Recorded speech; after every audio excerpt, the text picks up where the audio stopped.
So, hey guys, Chauzu here.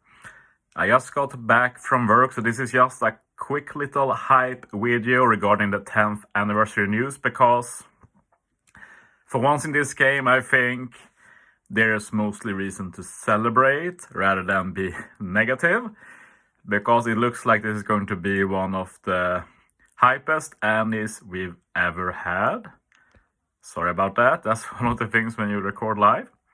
But yeah, we have got the 10th Anni Legends confirmed, and one news that is probably the biggest for me is the fact that it looks like this will be a proper anniversary after the, let's be real, awfulness of last year. Just to reiterate, last year what happened was that we went from the Anni itself being a super huge event where we get for the past few years 3 Super Sugos, and maybe 1 Anni Legend, to getting the Film Red style Sugo Fest with dividing up the legends over several weeks, and the first batch being effing Luffy Yamato together with an Odin token nobody cared about. So yeah, it's a huge difference, let's be real.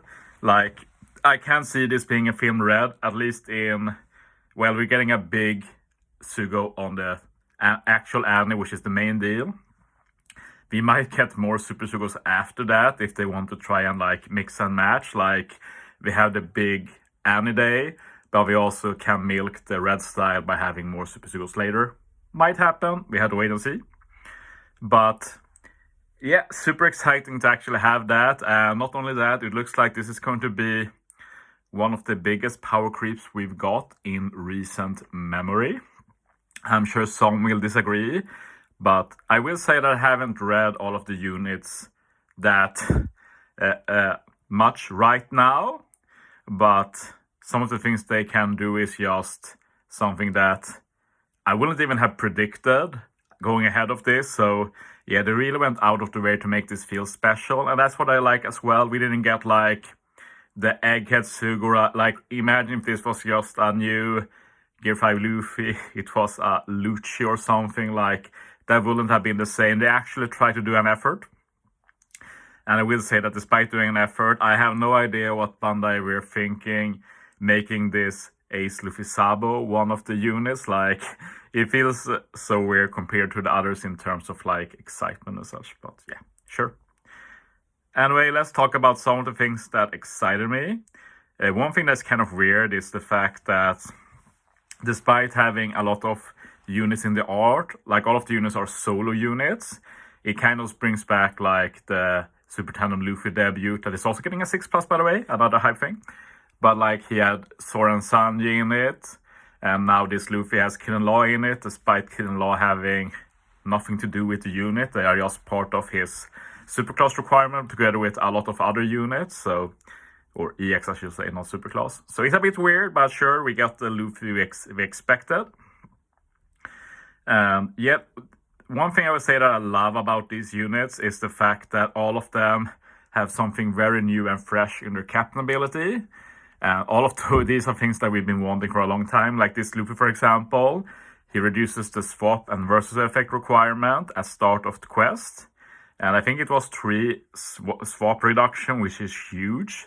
Like for Trashman, for example, this opens up a lot more duo units being viable as long as you run Luffy captain, and he probably won't be a bad captain either to run. So, for example, like if you want to use Zoro Sanji in Trash Map now with this Luffy as captain, you don't need to swap anything. They will be ready for final stage as long as they have the CD, so that's huge. And we have some real actual implications. Also cool to get an actual int Luffy. I do like that I went that part. Also fighter powerhouse, none of this free spirit tailoring. We take those. But it's also the strong effects in the unit, like being able to easily get a 4-time boost, like this Luffy, for example. If we read the special, he can get up to 4 times attack for 2 turns, and with the captain it gets extended to 3. 3-turn, 4-turn attack boost is absolutely insane. Like, that's such a huge buff. And also this new ability of increasing a boost by a multiplier. So let's say you have a 4 times boost and multiply it by 1.5 times. We're talking 6 times boosts. So we suddenly went to 4 times boost being super viable on like V2 Sengoku, for example. That might even be 4.5 times for just one unit to being actual meta in treasure map. To suddenly we can potentially get 6 times boosts to the entire team. Like, when did that happen? When did that jump happen? It's just insane. And it's not like power creep is something to celebrate usually, but I do think that for a 10th anniversary, it's fine to go all out like that, even if it's such a big jump. And like in captain ability, we went from the 6 times baseline to now being able to go up to 6.5 times attack, which is also such a big jump. But it is the logical jump, so that was a bit more expected, I guess, even if we haven't really talked about it beforehand.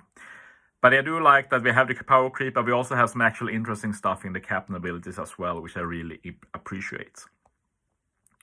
Then we have the Shanks, and they actually make some good use of the alternating ink, which is like finally. So we'll see if I use my ink now. Like if I get 2 Shanks, for example, I can ink one of them, and I have 2 Shanks for the treasure map, for example. That's like the only use of ink right now from a pure competitive standpoint, which in the end is what matters to me. But yeah, the cool thing with Shanks is that he sets the ship special charge time to max at start of the quest. Like, this is probably my favorite part so far. We got so many cool ships, and I'm so tired of people being like, 11 CD, what content are you going to use this in? And it's like, okay, we have PKA, for example, so it's dumb to begin with, but now it's like, F that, usable in everything. Like, for example, this Shanks is a slasher. We just got a ship that does -2 CD for slashers. Like, that ship suddenly become a very possible ship to invest in, to run on Shanks' team, and can help with special reverse resist, stuff like that. So yeah, it's just very cool. I haven't read these units so much, but I see that they're going for being a bit similar. So the thing I've seen is that basically together they can cover attack boost or boost call affinity to get them to high buffs. What I'm not sure about is like the different colors and classes, because I don't see them working well together. But of course we have a unit like 6+ Gear 5, where if you have one of every color, you just make all buffs universal, so you can easily work it out like that.